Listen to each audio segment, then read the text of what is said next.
Guess what, Lions? For as little as $5 a month, you can get access to exclusive bonus audio content and help this program grow by joining the Lions of Liberty Pride. To learn more, head over to lionsofliberty.com/support. It just destroys the brand because there's a lot wrong with Trump. But I don't want the discussion to be only on strategy. Strategy is important, but there's something else that's also important, and that's the truth. Welcome to the Lions of Liberty podcast. Here's your host, your guide, your shining beacon of liberty, Marc Claire.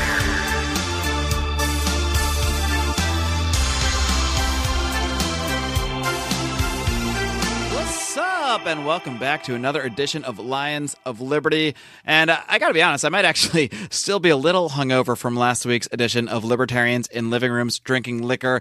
Always a good time, so be sure to click back in your podcast feed to give that one a listen if you miss it, because we had a good old Liberty blast of a show, and you're going to have another Liberty blast today, because I've got a couple Libertarian heavyweights who are about to go at it in just a minute. But first, I want to mention a couple things. First of all, this is the 332nd episode of this program, the flagship original Lions of Liberty podcast. That means you can find today's show notes over at lionsofliberty.com/332. Of course, I'm not the only one here each and every week bringing you some hard-hitting and fun-loving Liberty times. I also got my man, Brian McWilliams, bringing you up-to-date current events and pop culture talk, and some great interviews he's had lately, by the way, with Robin Kerner and Owen Benjamin. You have got to check out Electric Liberty Land every single Wednesday, as well as my man John Odermatt's weekly look at the broken criminal justice system every single Friday on Felony Friday.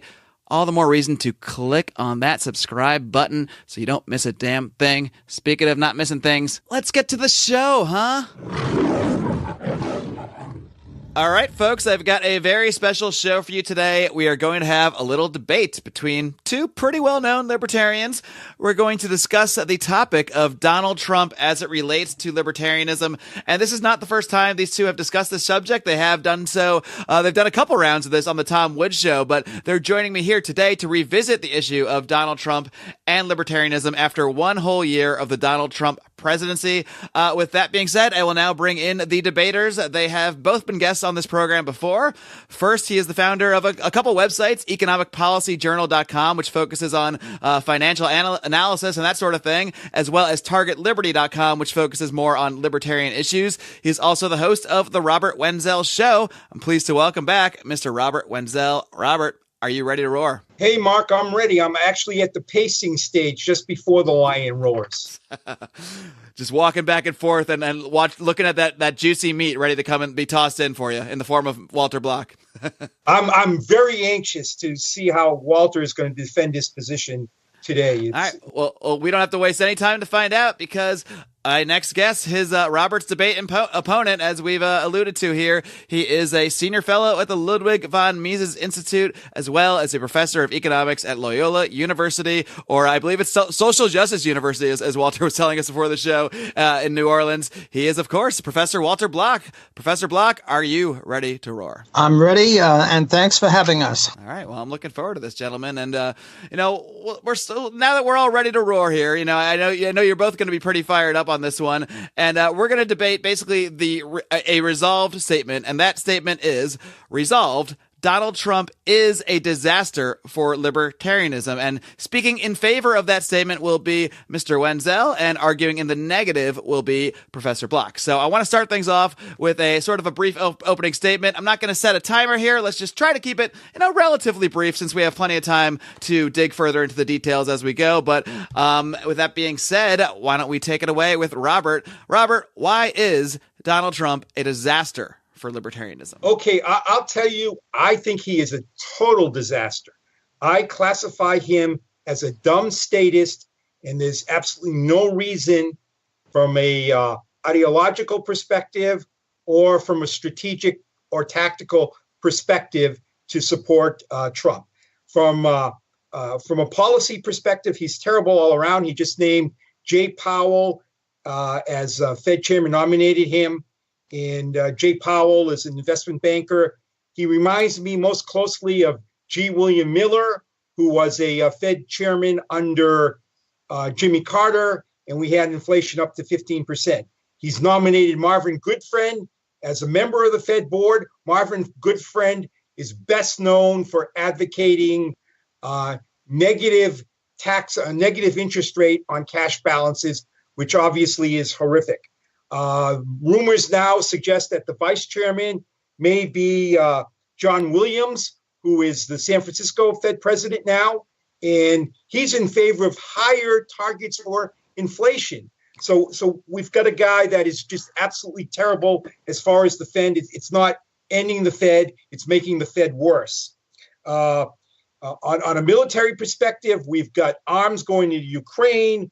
We've got escalated military actions across a number of theaters. We don't even know where because they don't announce them all now. The Trump administration is now supporting Kurdish rebels, and they're talking about building a Saudi Kurdish force, U.S.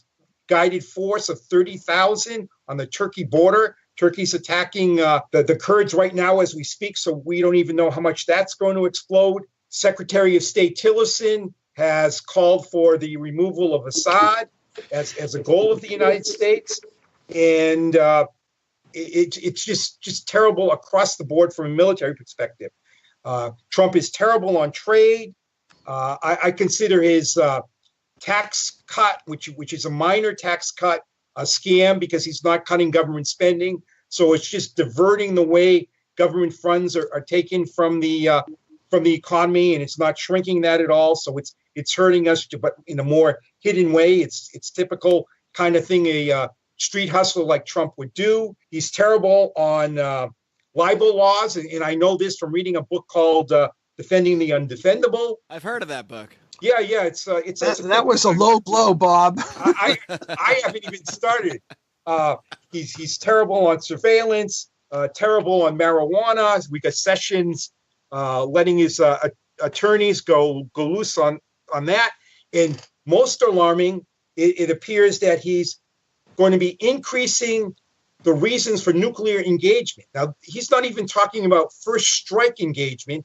He's talking about nuclear engagement for non-nuclear events occurring around the globe. Just absolutely horrific. We've got ICE raids going on, which they're talking about arresting local authorities who sort of get in the way of the ICE raids and things like that, which of course is Lincolnism. It's what led to the Civil War. Just terrible things there. Now I want to take a step. That's just what he's terrible on, and I find very little. Maybe transgender bathrooms. Maybe he's good on transgender bathrooms, although I don't think that should be a federal question at all. But what we have to do is look at a politician with regard to what he should be from an anarcho-capitalist perspective. And from an anarcho-capitalist perspective, a politician is a tool. He either somehow advances libertarian positions for us on specific issues which are very, very important, or he gives us an entree to be able to broadcast the libertarian message to a larger audience. And by supporting Trump, especially Rothbardians, it's doing the exact opposite, because what we've got is we're losing the kids. So there's no reason to align. Murray Rothbard, in his unpublished strategy memo, made it very, very clear that the kids are very, very important, in that those are the people we need to aim at to create sort of a libertarian revolution.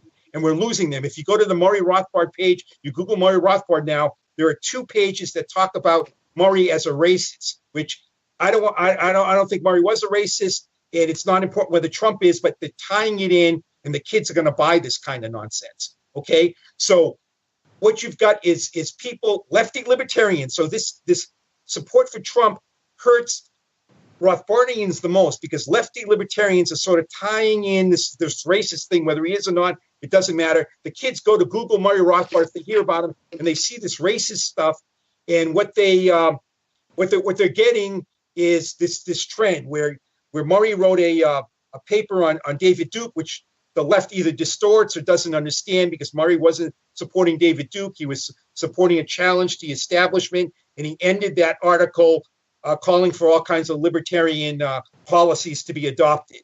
But they go from David Duke to Pat Buchanan. Now, Murray clearly supported Pat Buchanan because of his war position, which was anti-war, anti-empire, and Trump is going in the exact opposite direction. So they tie Duke, Buchanan, and now they say, hey, the Rothbardians are supporting Trump. But that is just, we could end this sort of idea that we are tied with Trump by just attacking him on the stuff he's doing.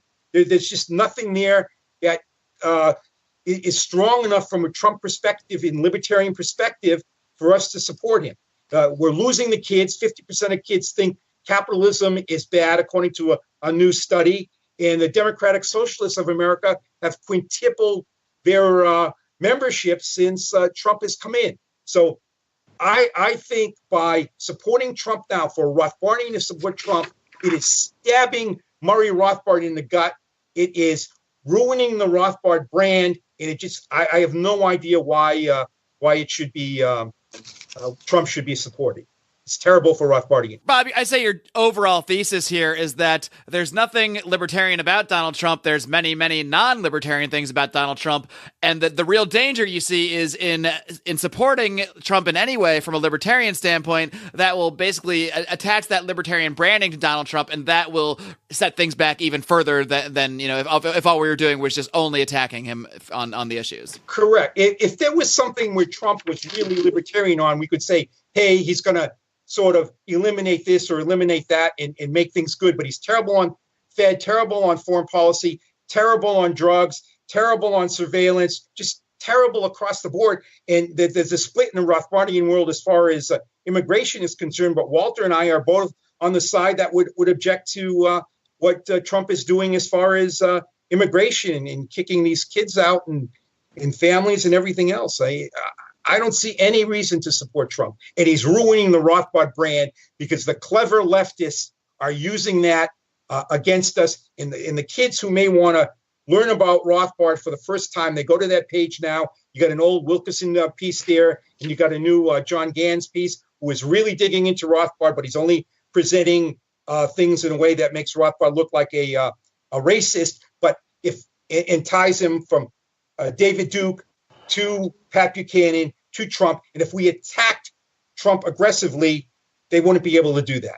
All right. Well, Walter, you, I think during the Republican primary, you were actually the founder of the group called Libertarians for Donald Trump. So you've been sort of, you have no illusions that he's a libertarian, but you've been sort of on the more pro-Trump side than otherwise. So that's why you're here speaking against this statement that Donald Trump is a disaster for libertarianism. So I will let you take the floor now. Bob tossed a lot of stuff out there. What is your response? Why is Donald Trump not a disaster for libertarianism?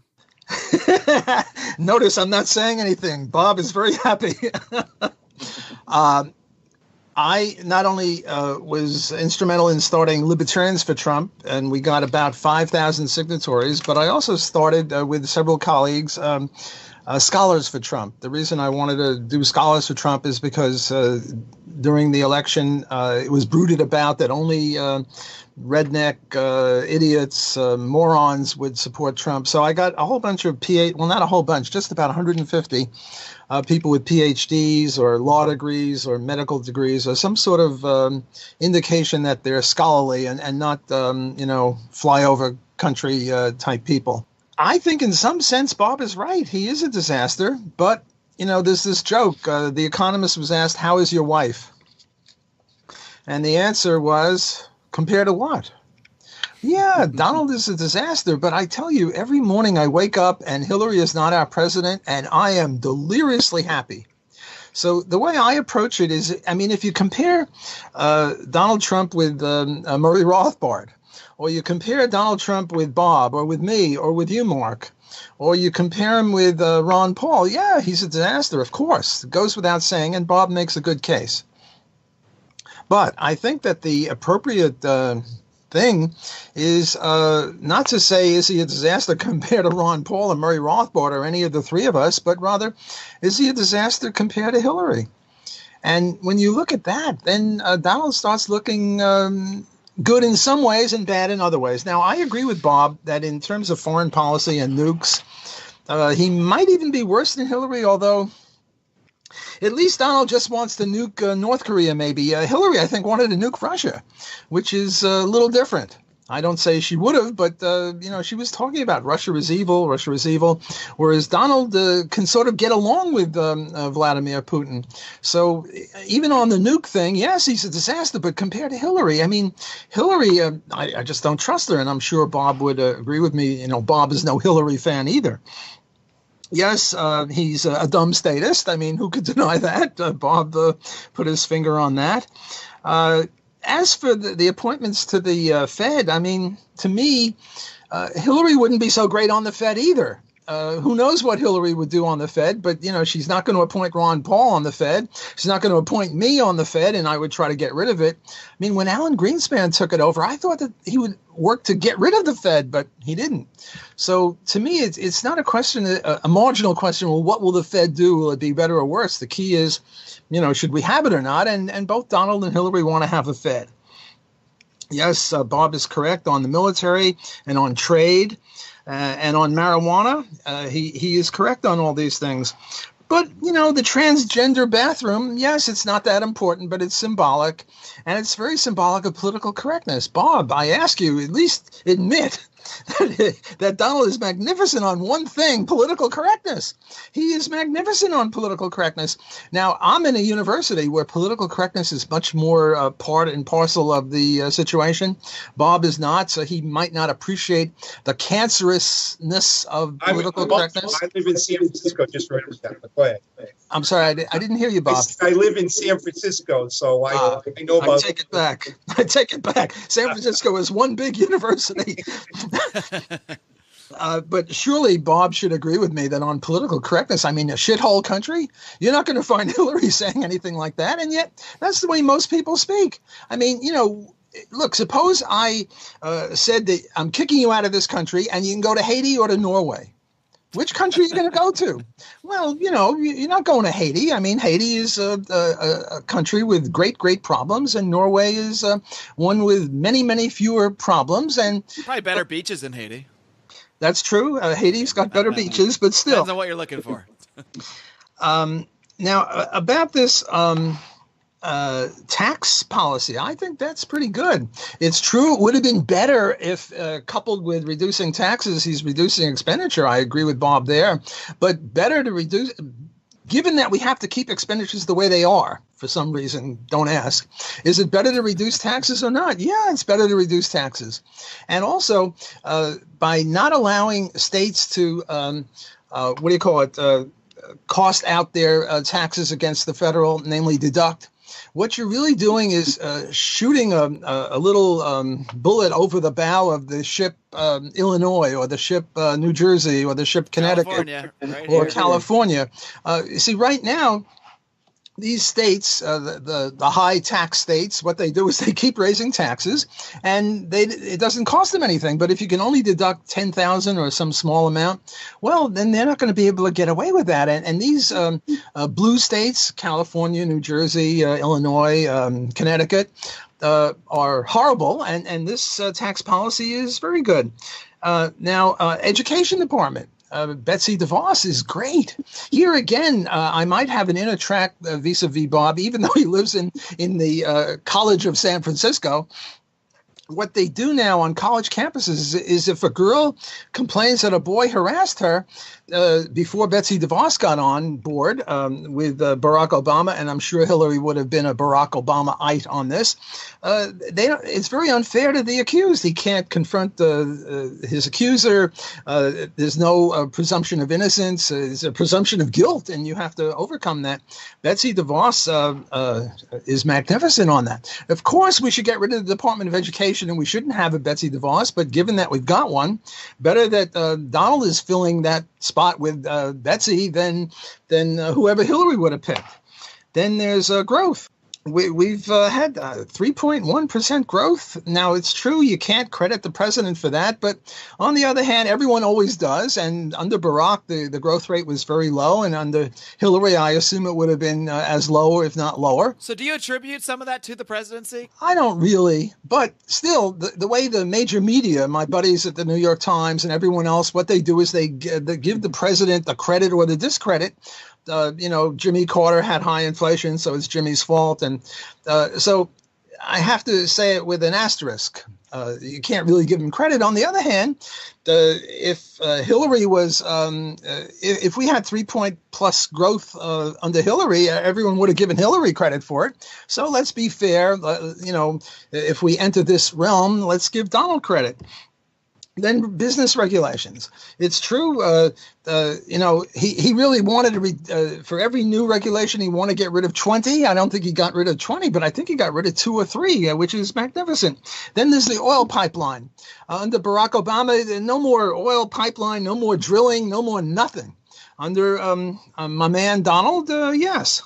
Then Gorsuch. Compare Gorsuch with the guy, I forget the guy's name, who, what's his name? Barack would have appointed to the Supreme Court. Gorsuch he's not a libertarian, but, he's pretty good. And then the UN. Donald is deprecating the UN, whereas Hillary and Barack, love the UN. So I think, and as for socialism, there's that old aphorism, if a young man at 20 years old is not a socialist, he has no heart. If he's still a socialist at 50, he's got no brain. So the youth is always socialistic. And here again, I think I have an inner track from Bob. I have freshman students. He doesn't, although everybody in San Francisco is like that. And, they're all a bunch of pinko commies and what the heck.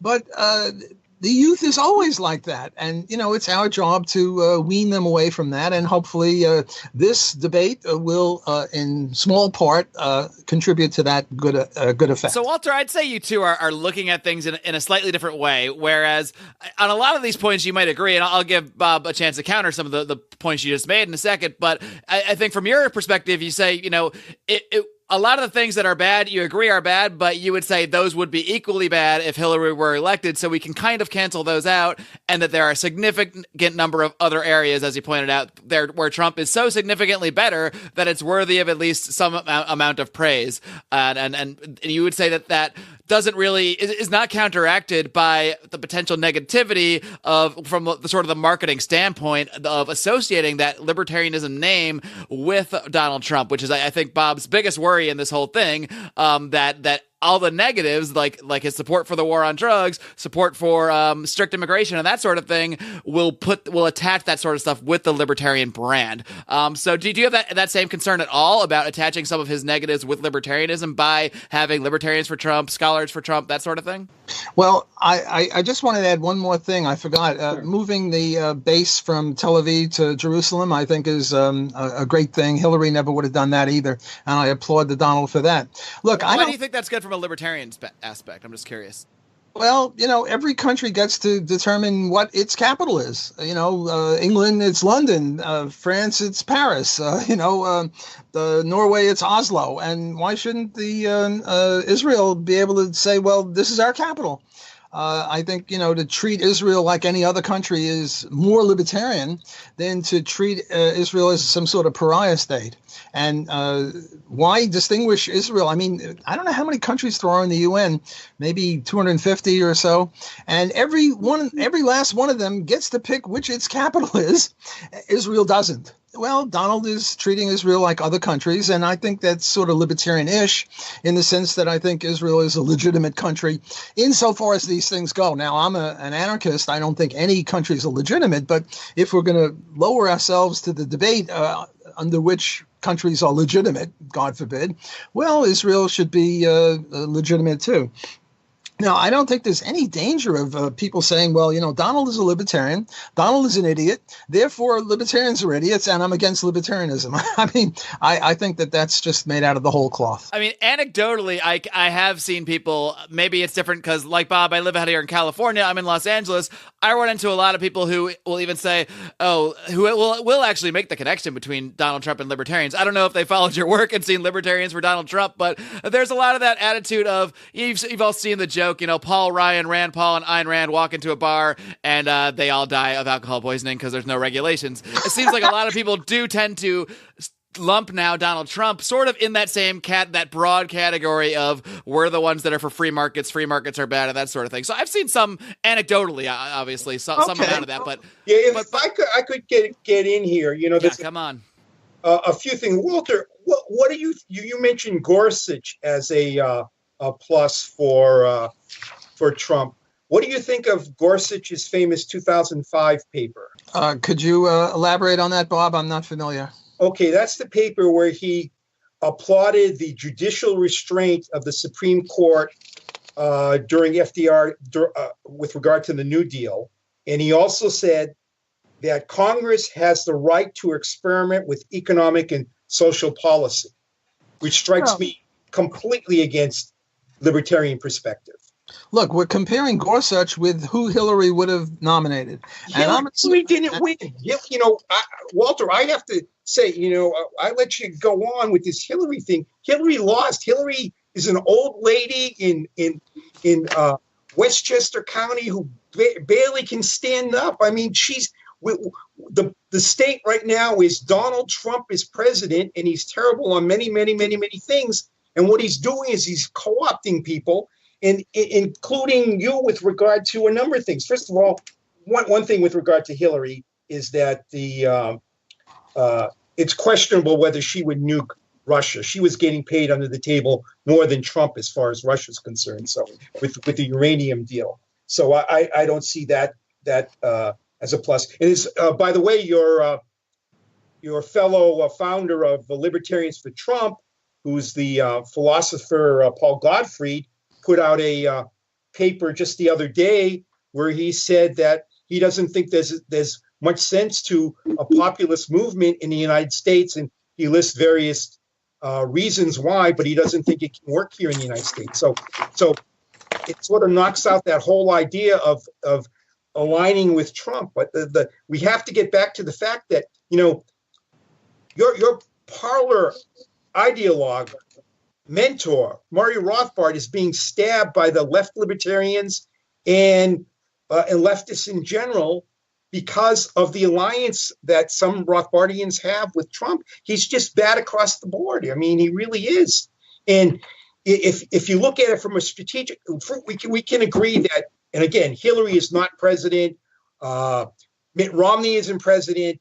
Jeb Bush isn't president. Rand Paul isn't president. Donald Trump is president. So basically what we have to look at is what is the best way for libertarians, especially Rothbardian libertarians, to position themselves now. And I don't really see any value in positioning with Trump because he's just bad on almost everything.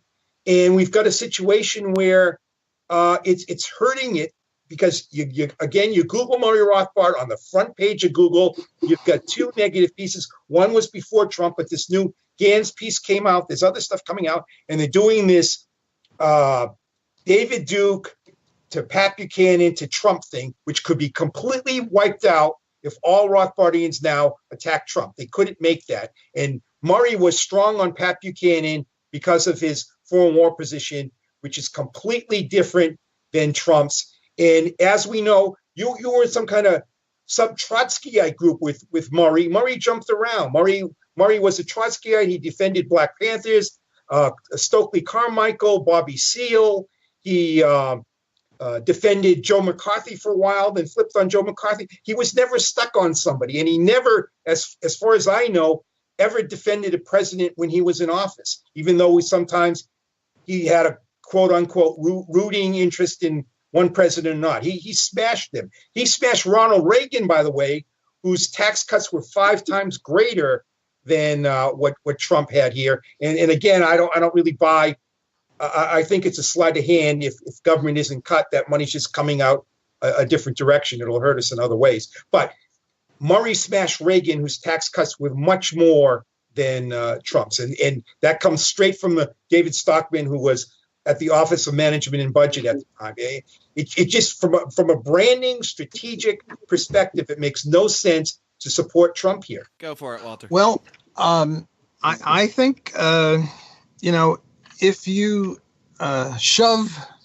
Now, I was going to say if you shove Hillary down my throat. I meant if you preclude me from mentioning. I don't know if anyone wants that visual. No, we don't like that. If you preclude me from mentioning Hillary in the sense that she's an old lady has-been, well, then we really have no debate, Bob. I mean, Well, I think the point there is, prior to the election, there are definitely arguments one way or another. I've heard decent arguments for both sides why Hillary might be a better result.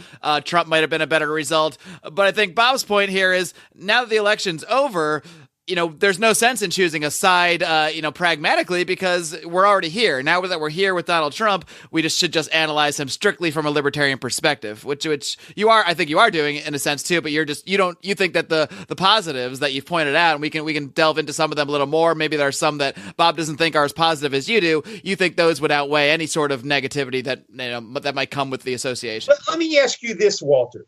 Do you agree with those articles that are coming out that are saying Rothbardians are racist because there's a David Duke, Pat Buchanan, Donald Trump line? You can follow a direct line of thinking. Well, I've got like 5 different things on my pad here. I'm glad we're doing this on video because it's kind of fun to watch Walter furiously scribble notes. While we do this. As I was saying, if you look, my ace in the hole here is Hillary.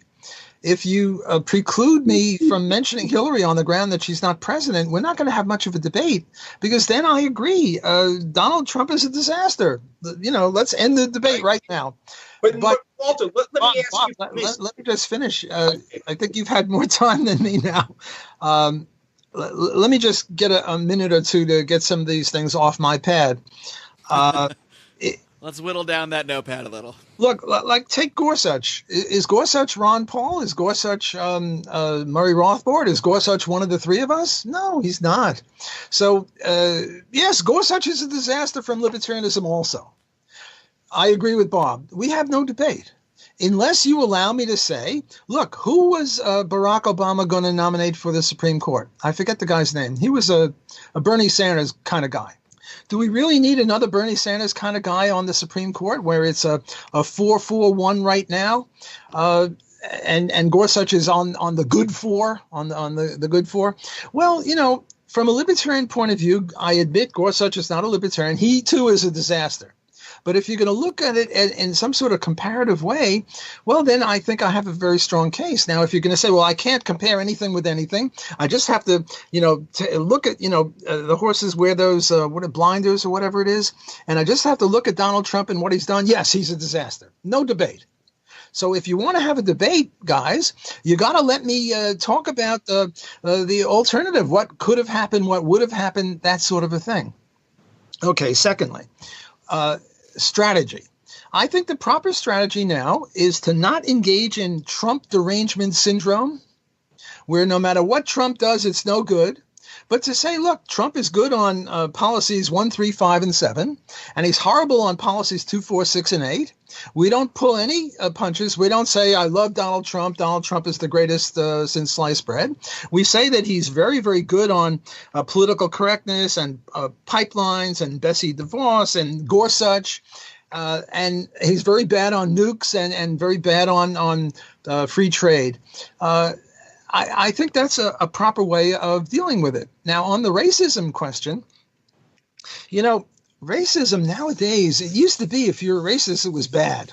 But now, at least on college campuses, and I'm sure in San Francisco, if anyone disagrees with anyone on anything, they're either a fascist or a racist. The word is almost, lost all of its value. So, yes, I'm a racist in the sense that I think whites are superior in certain things. I'm a white supremacist. Of course, I'm a black supremacist, too, because I think blacks are supreme in other areas. So this whole thing about white supremacists and racism and stuff, we libertarians, we don't have to swallow that crap. We agree that there are differences between the races, that there are races. Some people say not even any different races. Yes, I agree with Bob wholeheartedly that the reason Murray supported David Duke got nothing to do with race. It was because he was on other areas of foreign policy and limiting government. He was pretty good. I agree with Bob there. So again, I think the proper strategy from libertarians who Donald Trump is our only president right now. And the proper strategy is, yes, he's good on policies 1, 3, 5, and 7. He's bad on 2, 4, 6, and 8. He's very bad. And let's focus not only on the bad, but on both. which is what I'm trying to do. Hey guys, you might remember that I recently said that this is the libertarian moment and that we need more people to stand up and run for office. Now, if you're tired of watching liberty erode and you plan to stand up and run for office, I want you to call on a team that has over 20 years experience, Global Alliance Communications. They specialize in data analytics, identifying and mobilizing voters. They offer live voter outreach, data acquisition, compliance, recorded messages, text messaging with full social media touchpoints, and teletown halls. Campaigns of all types and sizes are encouraged to reach out, and you can find out more by visiting their website at www.gacigroup.com or email info@gacigroup.com. Hey guys, this is Roger Paxton, and if you're fed up with the government running every single aspect of your life, but you're not listening to the Lava Flow podcast yet, then what's wrong with you? Check us out at thelavaflow.com, or just go back to sucking up to the government. The Lava Flow podcast, striking the root every single episode. This is Chris Spangle, and I am the host of We Are Libertarians, which you can find in iTunes, Google Play, or at wearelibertarians.com. We are a podcast that brings you all of the irreverence that modern politics deserves by examining current events from a libertarian perspective. So please, check us out at wearelibertarians.com. Hey everyone, the Johnny Rocket Launchpad is Liberty. Each week we strive to bring you the best guests in talk radio. The Johnny Rocket Launchpad delivers weekly interviews of noteworthy politicians, experts, and activists. The Johnny Rocket Launchpad is bringing the party to the Libertarian Party and launching ideas in your direction. Check us out at johnnyrocketlaunchpad.com, and you can hear me, Kurt Nelson, and the beautiful Heather Nixon talk about the ideas of liberty, rock and roll.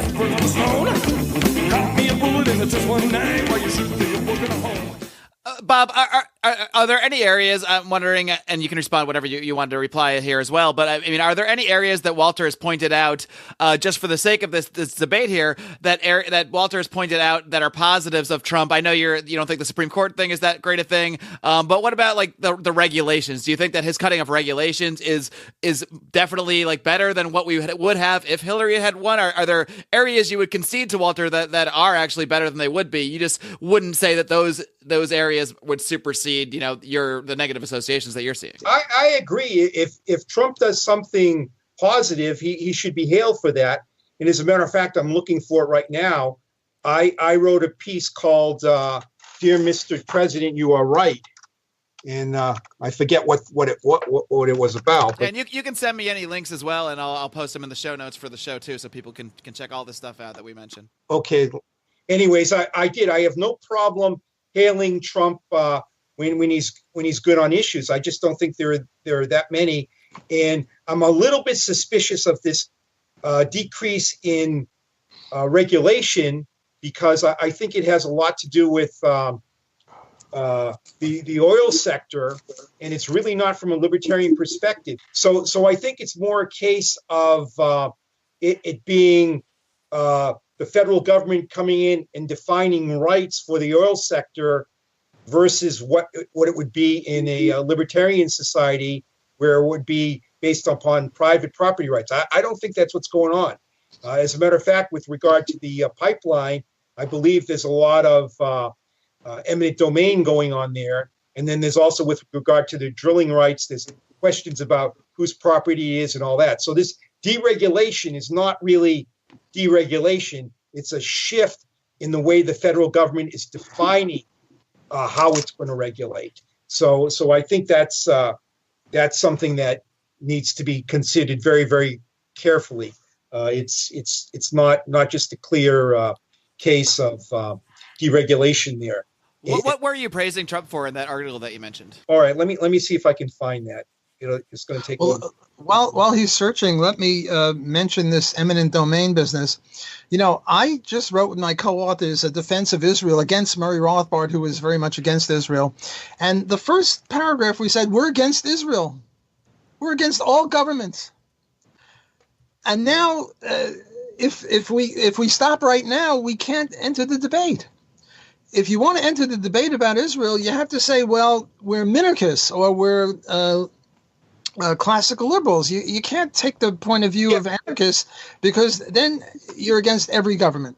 Well, now let's take this pipeline thing. Yes, Bob is absolutely right. From a pure libertarian point of view, we're against eminent domain. But eminent domain is not part of this debate. You have to, if you want to get into this debate, you have to say, yes, eminent domain is right. And I'm crossing my fingers here because I don't want the ghost of Murray Rothbard to attack me. Of course, eminent domain is incompatible. And where I diverge from Bob's view is he takes the very meticulous point about Donald Trump. See, here's a debate between the Hillary and Barack Obama people and the Trump people on oil pipelines. They all agree with eminent domain. So if you bring in eminent domain, you're not in this debate. Where they disagree is that Barack Obama doesn't like pipelines, period. And Hillary doesn't like pipelines, period. And Donald sees nothing wrong with pipelines. Well, I see nothing wrong with pipelines, but you have to get out of the eminent domain part. It's an unfair criticism of Donald Trump to say, well, he believes in eminent domain. Everyone believes in eminent domain who's not a pure libertarian. So I think it's unfair. I think that this is part of Trump derangement syndrome, where you go and you're very meticulous. You're an anarchist libertarian. You're against eminent domain. Fine. Okay, so everybody's bad. But now let's look at the debate that they're having. The debate they're having is not over eminent domain. Both sides agree with eminent domain. The debate is, should we have a pipeline? And Donald is saying, there's nothing wrong per se with a pipeline. And the other people are pretty much saying, yes, there is. Well, pipelines are part of the free enterprise system. There's nothing a violation of the NAP per se. Yes, eminent domain. So here is a perfect example where Bob and I diverge. What he does is he looks at Donald Trump with these eyeglasses, these pure eyeglasses, and he finds Donald Trump wanting. And I agree with him. Donald Trump is wanting. But I say, Bob, leave off these eyeglasses. Let's look at Donald Trump without these eyeglasses, and let's compare him with Hillary and Barack. Let's be realistic. And my God, Donald Trump starts looking a lot better. Now, Mark was asking, isn't there anything you can concede, Bob? Well, God, you got to concede that he's good on political correctness. Actually, I found the article, January 10th, just 10 days ago. Mr. President, you are right. And it's regard to Cohn promoting some type of infrastructure plan, and Trump was apparently against it. And then it's interesting. At the end, I said in this open letter to Trump, I said, if you really want to know how to fix the nation's infrastructure, I recommend you contact Dr. Block, author of Privatization of Roads and Highways. And so I thank you, Bob. Not only did I support Trump on that, but I suggested what a further direction he could go in the direction. When he's going in the right direction, I have no problem with that. And I don't care what Trump's position is on Israel and Jerusalem. If that was the only objection I had to Trump, I wouldn't care. I would say promote the hell out of him. Because that's not something that the average person here in the United States really cares a lot about, and it's something that I'm most concerned about the students. In Murray Rothbard's unpublished strategy paper, he was very, very much focused on students. He even talked about, we got to get the youth, and we sort of have to have people close to the youth who are a little bit older to sort of guide them, because us older guys can't do that, but the youth are young. He made it clear.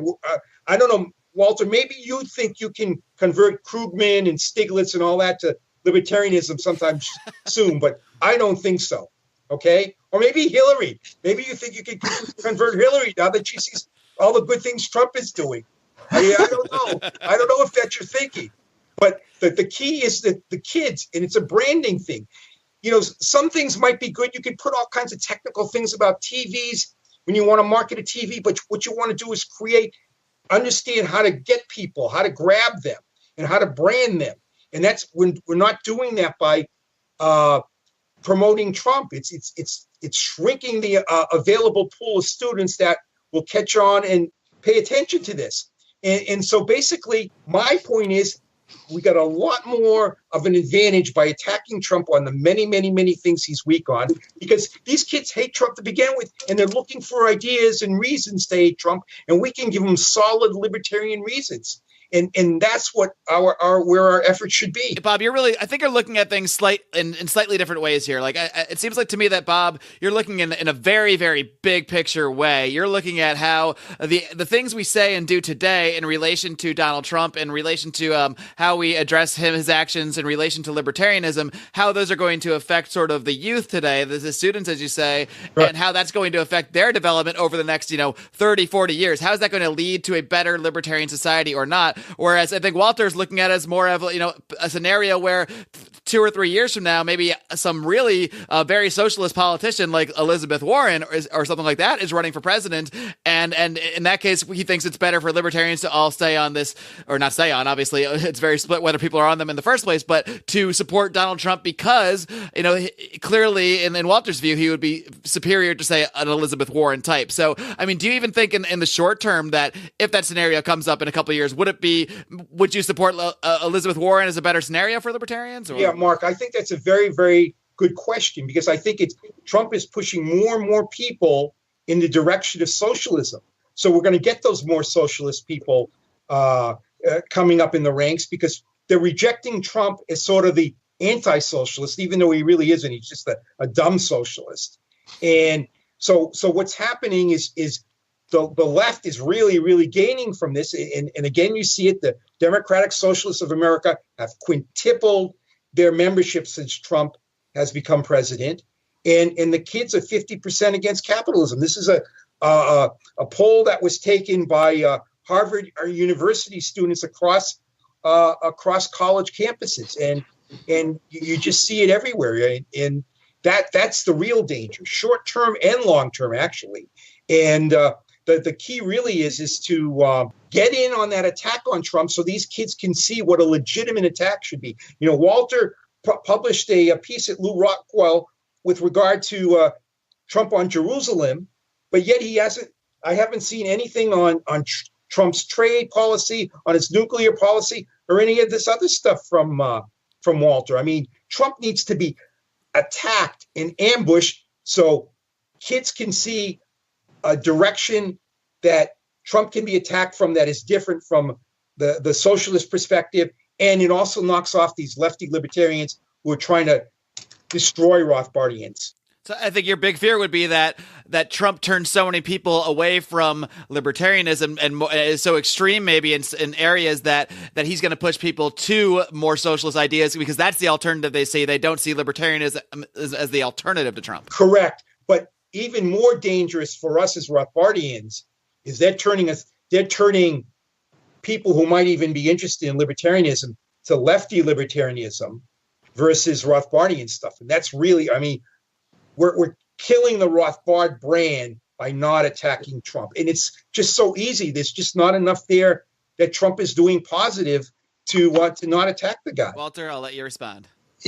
Bob, it's a little unfair to criticize me for what I don't write. You should only criticize me for what I do write. You say I don't attack Trump, but I agree. Just 10, 15 minutes ago, I agreed with you that he's a dumb statist, and that he's horrible on marijuana, and that he's horrible on nukes, and he's horrible on this, and he's horrible. Bob, let me go on for a minute or two. So I think that the correct strategy is to applaud him for what he's good at and to criticize him for what he's not good at. And we have a thing called specialization and division of labor. And I don't know, I've specialized in defending him because of people like you, Bob, who are attacking him as horrible from a libertarian point of view. But as I say, in this discussion, I've criticized him on 5 or 6 different things. But I don't want the discussion to be only on strategy. Strategy is important, but there's something else that's also important, and that's the truth.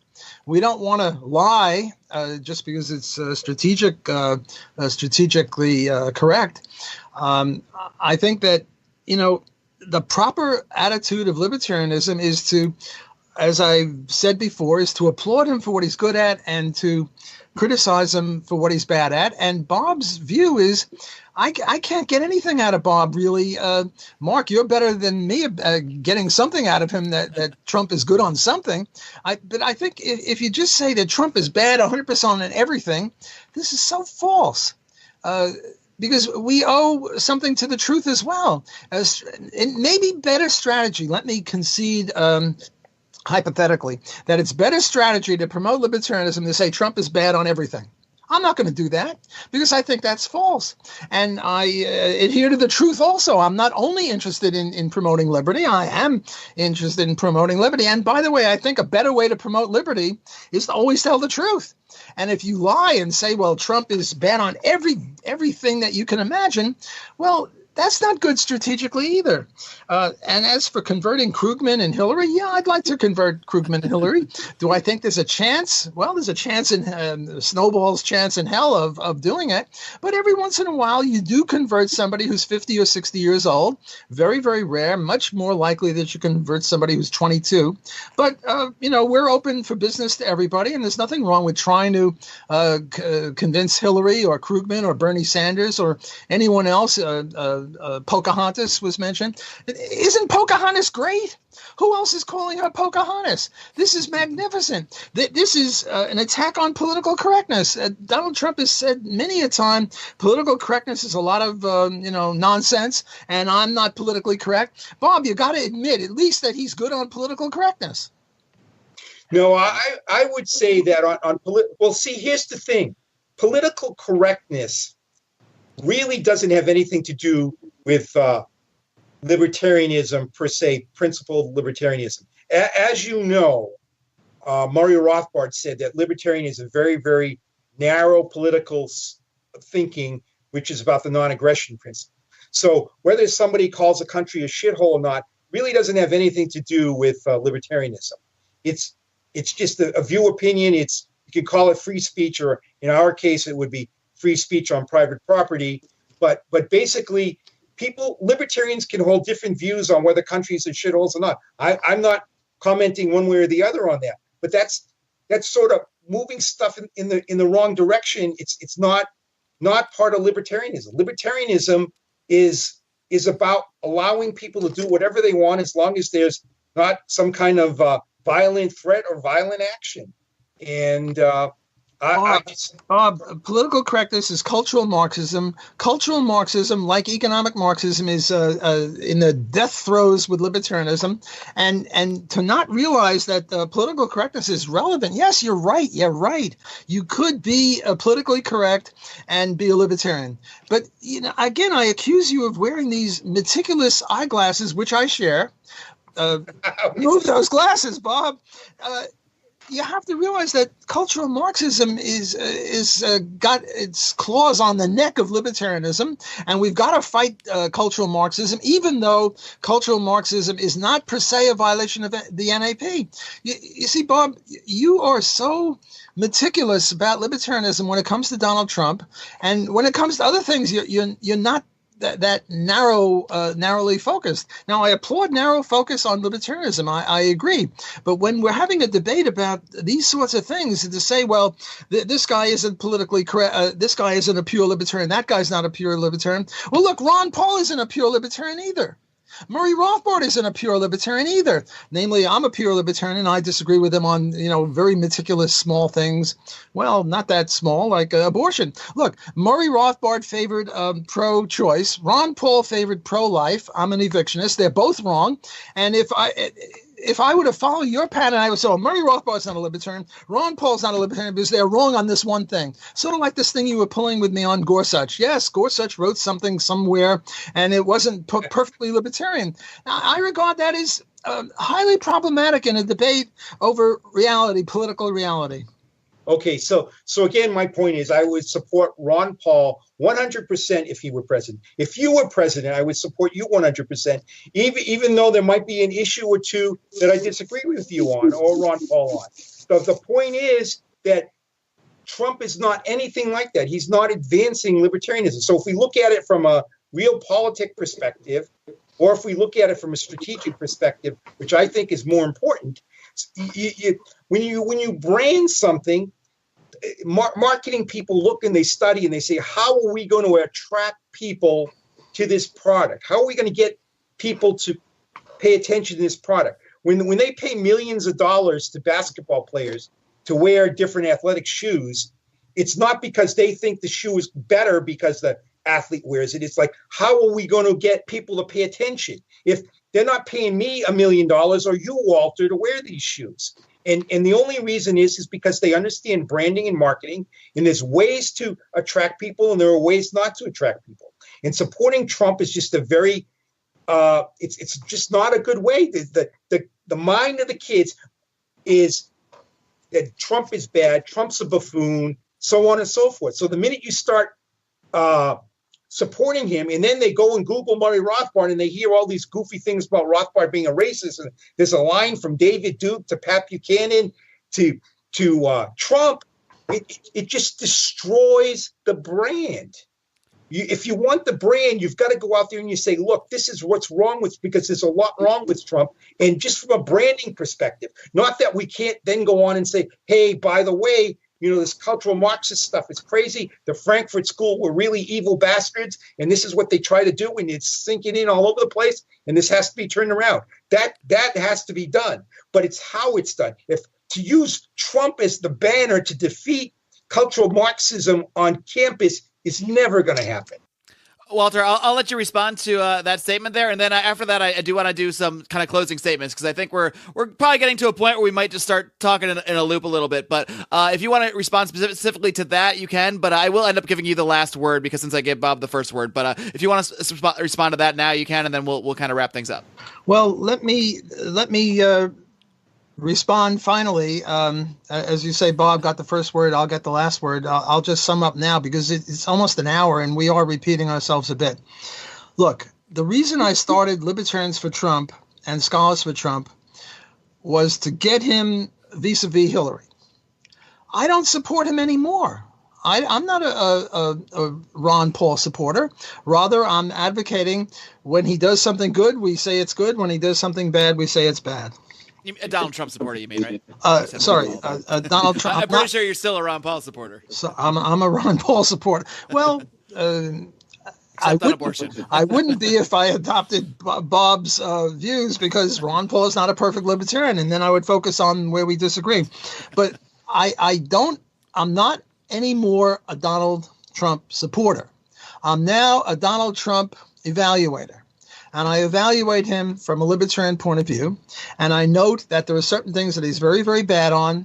Nukes, for example, free trade, those would be two of the worst things.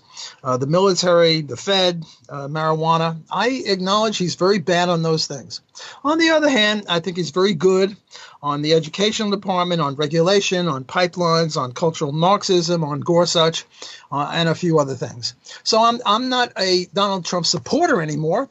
Sometimes people write to me and they say, well, what's happening with Scholars for Trump?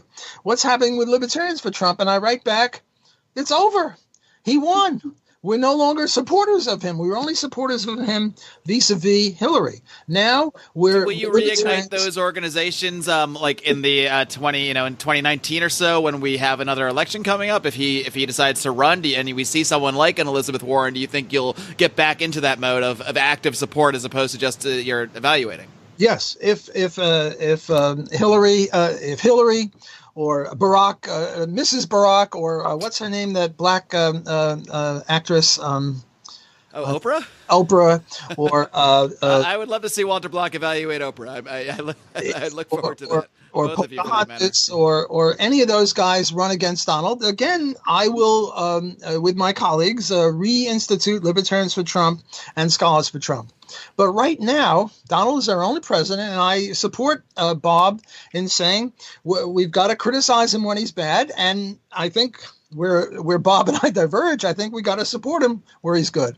So that would be my final statement. And I just wanted to say one more thing, that I am a big fan of Bob Wenzel. He's got these two blogs.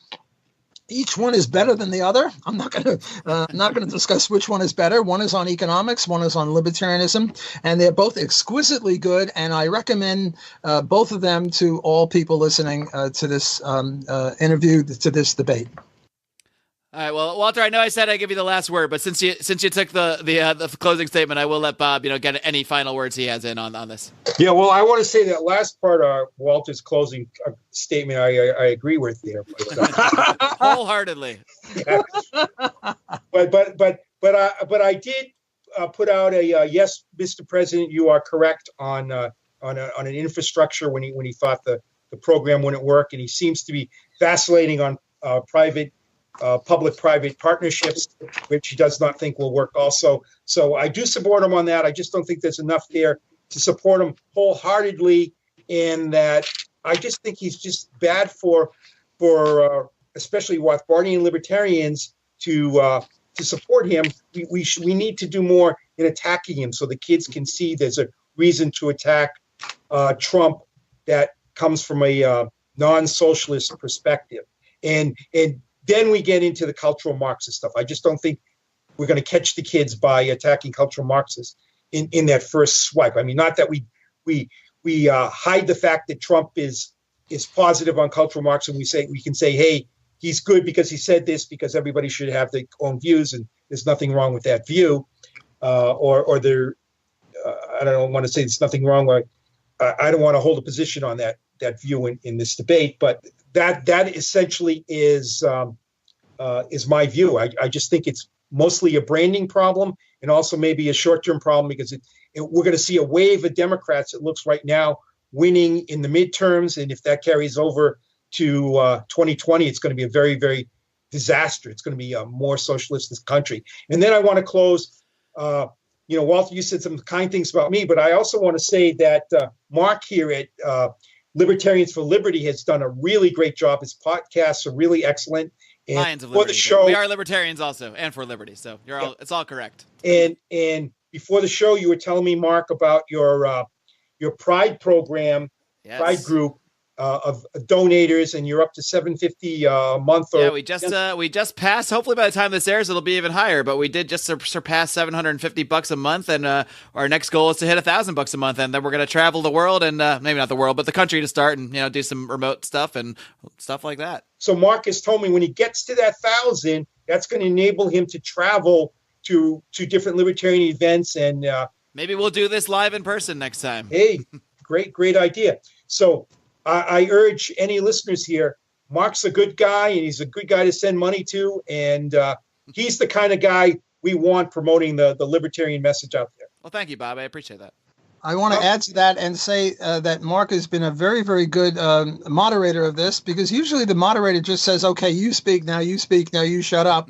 And I appreciate, I'm sure I speak for Bob here as well, that Marc attempted to do a little bit more than that, to bring out some of the views that we're taking, to get us to elaborate it. So I think Bob and I would agree that Marc did an excellent job in this debate.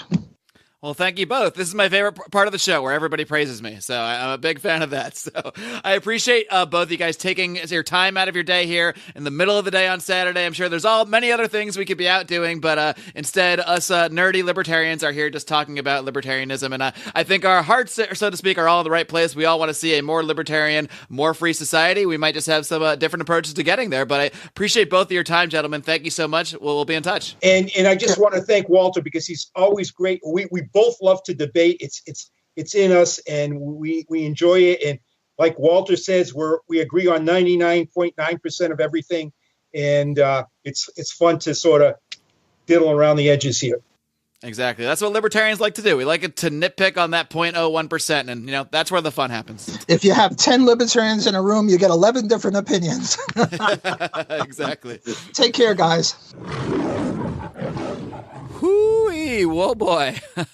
That was a blast. I had fun. I hope you guys enjoyed that very lively exchange about a topic that seems to come up a lot in libertarian circles. I mean, I try to play things as even-keeled as I can. I certainly see some positives of Donald Trump, but I see a lot of the negative possibilities of associating him with the libertarian brand. I certainly see that argument as well, but I was happy to host the always lively Walter Block and Robert Wenzel on the show, and I really do appreciate the kind words that they had about myself and about the program, and also about, Robert was nice enough to promote the Lions of Liberty Pride, so I don't really need to do too much of that, but of course, you can join by heading over to lionsofliberty.com/support. You might have heard us mention that we were just over $750 a month. That was at the time of recording this interview, which was about a week before it aired, a week before you're hearing it right now. Currently, as of today's recording, we're sitting at $816 a month, which, if my math is correct, means that we are just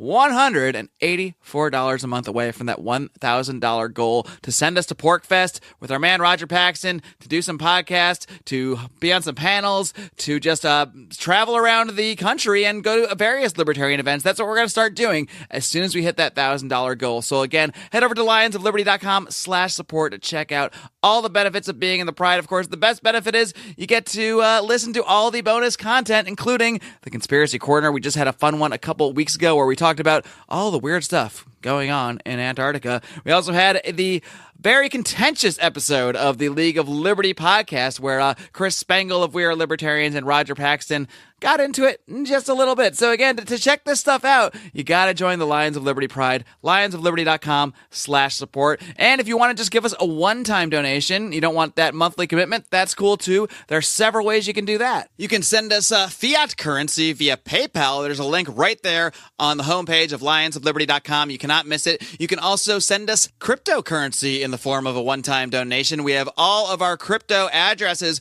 over at lionsofliberty.com/donate. So many ways that you can help support the show. Of course, the easiest way you can support the show without spending a dime is to leave us a 5-star rating and a great review on iTunes. I cannot express enough how much that helps us, boosts our rankings on iTunes, gets us more visibility. That stuff really helps. So if you don't have a dime to spend and you still love the show and want to support us, I encourage you to go leave a rating and review on iTunes. Or if you've already done that, Stitcher, anywhere you can really talk more about us and send the show to people and say good words. Of course, all of that helps, but iTunes is the main place, the main hub for podcasts at this point still. So that's the number one spot to hit. Again, guys, thank you so much for all the support we've received this year.